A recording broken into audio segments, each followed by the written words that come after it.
Okay, humility is over. What good deed have you kept quiet about but now want some fake internet points for? I return shopping carts to the designated area, even if they aren't mine. Sometimes even straighten them a little. I don't understand why people leave them everywhere. It drives me crazy. I genuinely thought it wasn't a real thing, and it was just a popular joke to make fun of the US some more.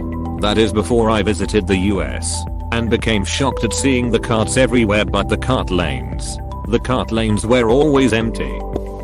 My mom has an issue with her head and is unable to lift heavy objects without getting a headache or feeling bad the next couple of days. I always ask people if they need help carrying things because you never know if they look like they can but actually can't.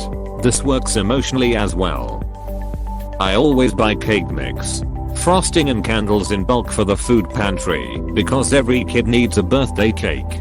That's really thoughtful. I remember one time I was working at a Wendy's and a customer jokingly asked for a birthday candle in his Frosty. Well, it just so happened I had a box of birthday candles in my purse because it had been a coworker's birthday the day before. So I was able to deliver. The customer was very surprised and pleased. I'm a chimney sweeper, and for many lonely elderly people I'm the only one that regularly comes to their houses, especially since COVID, so I help them with stuff like changing light bulbs because they can't climb a ladder anymore, or getting some bulky boxes on the attic, or just talking with them for a few minutes instead of just quickly doing my work and rushing away. You're my favorite response. I secretly shovel snow off the driveways of the older people I know. My goal is to not be caught. That's amazing, dude. I love how he doesn't want to be caught. He's like their guardian angels. A good friend of mine's mom recently passed away. They were so very close and I could tell that hit him so hard. One thing is that every Wednesday his mom would write him a card and tell him how proud she is. Since she died, I started doing that anonymously and just encouraging him. It honestly warms my heart to hear him call me practically in tears about how much he loves the cards he keeps getting. And he keeps sharing them with me. I always act surprised and celebrate with him to not blow my cover. I just love that dude to pieces, and if I can do anything to help him get through this time, I'm shooting for it. I wish I had a friend like you in my life. About 20 years ago, an elderly woman slipped on the ice down the road from my house. She clearly broke a hip. I went out to her and cradled her head and shoulders in my lap as I knelt, waiting for emergency services to come. Her own daughter stood about 20 feet away pacing and shouting how she always ruined everything. There was a chunk of ice under my foot, which I didn't notice at first. I couldn't move because the woman cried in pain if I even shifted, and the ambulance workers admonished me to stay in place until she was strapped onto a gurney thing. My foot hurt very much and I got permanent nerve damage on the top.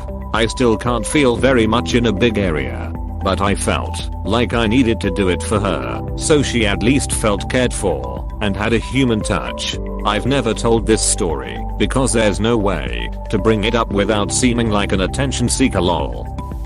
I keep trash bags and gloves in the trunk of my car, and sometimes I randomly pull over to pick up trash. You are bragging about being a serial killer who picks up trash? Okay. Dexter, I mean, is it really murder if the people are just trash? I waived a shit ton of late/lost fees for kids who couldn't check out any more books back when I was a librarian. I was 21 working for $7/HR at a convenience store, living with my mother. One of my regulars was a young woman who lost her husband in a work accident, leaving her 2 kids to raise. She came in Thanksgiving morning for $2.37 in gas. I surprised her with a $100 gift card to the grocery store. She broke down in tears telling me I had no idea how much that meant to her. You rock. This very sweet woman came into my shelter to adopt a cat.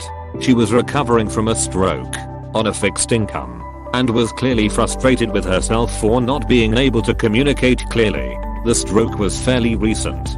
I spent a long time with her, listening to what she wanted, and managed to find her a cat she really clicked with.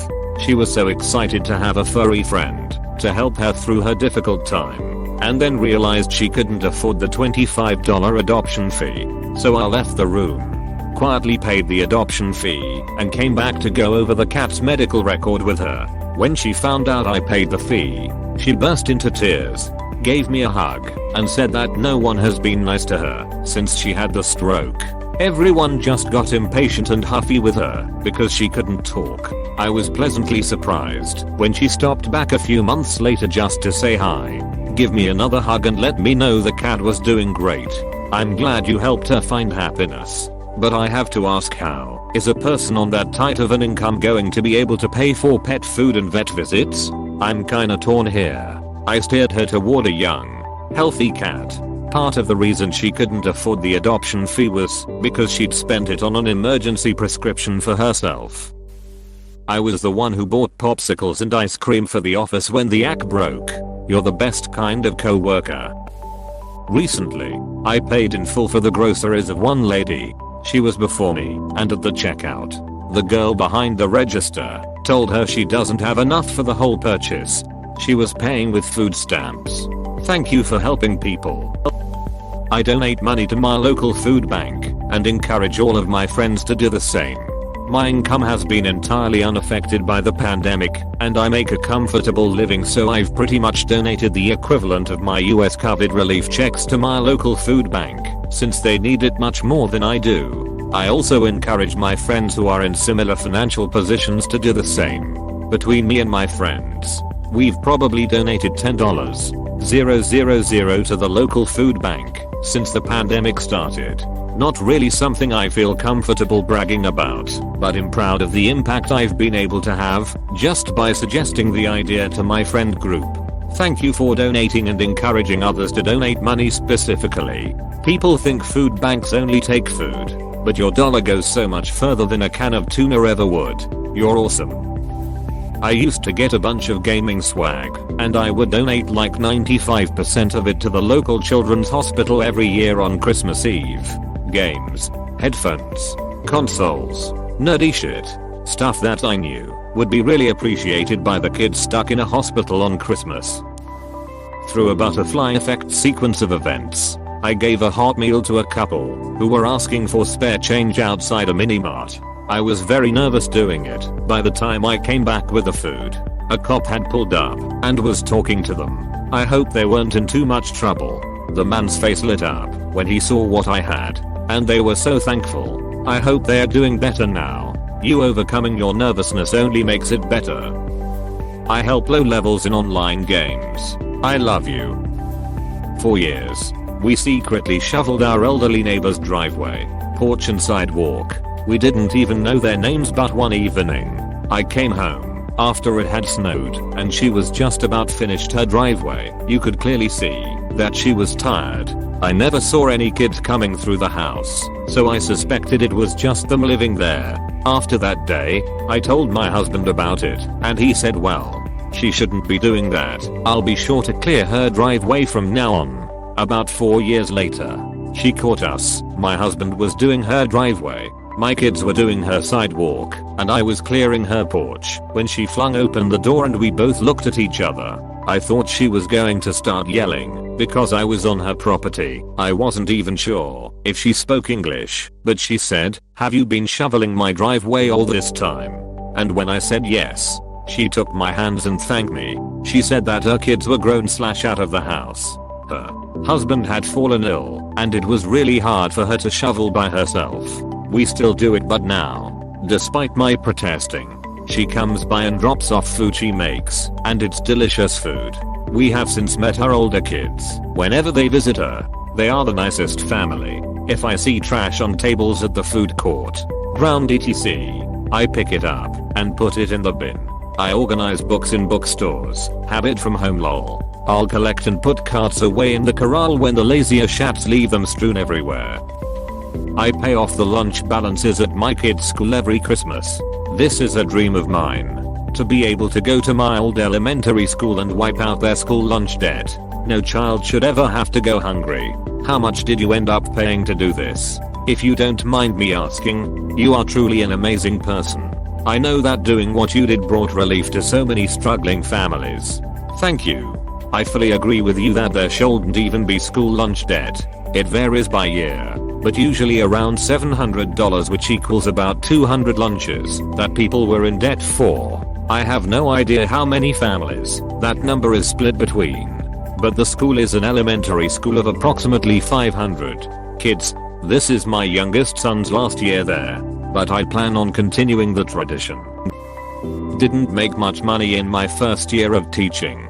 Saw one of my students at Pope's and she was short $1. Bought a side of fries for her on the house. Donated to a food bank this pandemic when there weren't many side gigs I could done for income due to the pandemic. Donated to my EXS charity. Donated to my friend so he can help his cat. This is incredible. Well done for everything you've done. I once stopped a guy on a bike from going forward on a street crossing when the light turned green. I had noticed a car was still coming through the crossroad and he was not looking. Just had a second to put a hand out to stop him, and the car passed inches from his front wheel. He thanked me. It was a good day. Dude, you saved his life. Sometimes, about 3 times a year, when I see homeless people begging for money I take them shopping instead. They are hungry. Fine. Into the supermarket. Let them fill a cart up. It'll allow some booze but not a lot. They need new shoes? Cool. Let's get them a semi-decent pair and some fresh socks while we are at it. Generally just want a good night's sleep and a shower. It'll get them into a B&B. I tend to spend about $50 each time, trying to make sure they are actually homeless. I feel spending $50 every now and then probably does a lot more for them than 1 or 2 to everyone who may not actually be homeless. I don't tell anyone in real life I do this. It's just a secret thing I do. Only one friend knows, because I was with him. When I passed a homeless man I bought shoes for. Thank me again. Not that you need someone to say it, but you're good people.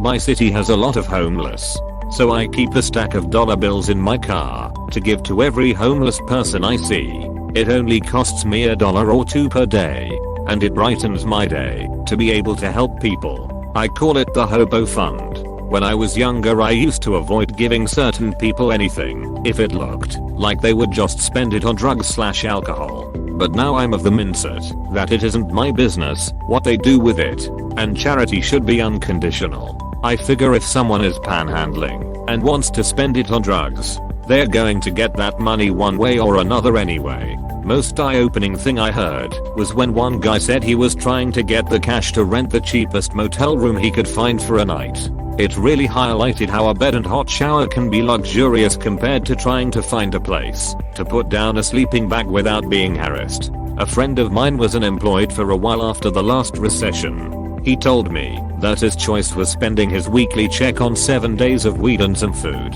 and spend the whole week on the streets, or 5 days of a cheap hotel and some food, and 2 days in the streets with nothing. I pick up dropped items back to their shelves at stores. Even though I did not drop them, I also close the doors/lids on coolers/chillers/freezers at the grocery store if any other customers have left them open. Okay. And here is an interesting thing I've observed doing this. The doors on coolers for energy drinks have 4 to 5 times higher probability of being left open by other customers compared to any of the other cabinets. My conclusion: people doing energy drinks are human trash/s. Not all of us, I promise. I drink a fair amount of energy drinks, but I always close the doors and freezer doors if I see others haven't closed it properly. I also straighten up clothes on racks/stands, or straighten DVDs, CDs and books. Years of working retail have kept certain habits ingrained in me. I bought $200 worth of groceries for 2 families I had never met because they all were quarantining and were so desperate for food they called the religious organization I work at looking for help. No one at the organization would/could help, so I paid out of my own pocket and delivered them myself. Thank you for doing this. I'm sure it meant the world to them. Once a teenager stepped off the ledge in front of a commuter train in front of me and a group of people. I looked around and no one was doing anything. People looked away and pretended not to see as the train was pulling in. I grabbed his arm, pulled him off, and held on until the train stopped. He shrugged me off and walked away. I don't care too much about the pretend points, but being that person who takes a risk and stands up feels pretty damn good. Give it a try. I win huge amounts of plush toys from Crane Games and donate them to local charities like free shops and toy drives. I'm talking large industrial trash bags full of them. I just like winning them and don't need 20 octopuses. The employees at the arcade know. They were a bit concerned I was selling them online, which could cause some issues, but otherwise nobody knows. Okay, 2 things. 1, that's awesome. Well done for doing that. 2, how do you win so much? Thank you for watching. We hope you enjoyed this video. Please subscribe for more videos.